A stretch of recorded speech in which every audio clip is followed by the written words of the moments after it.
හැමෝම කෑ ගහලා කියමු. මට බෑ තෝම කියපන්. ඇයි යකෝ සල්ලි දීලා ටිකට් ගත්තේ අපි සින්දු කියන්නද? තෝ කියපිය.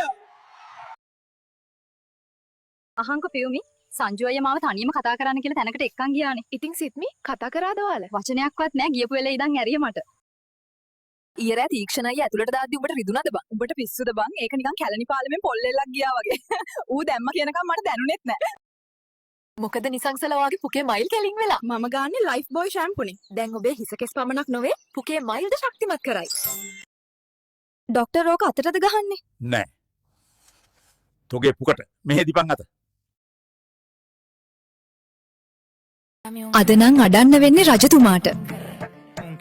අන්නාසි ගෙඩියකුත් කාලම යන්න ඕනේ. ඩොක්ටර් මට අවුරුදු 100ක්වත් ජීවත් වෙන්න ඕන. ඔයා සිගරට් බොනවද? අපෝ නැහැ. එහෙනම් නිවාඩු දවසට ටිකක් සෙට් වෙලා දන්නවනේ. ඒ මුකුත්ම නැහැ. එහෙනම් මොකටද අවුරුදු 100ක් ඉන්නේ බං?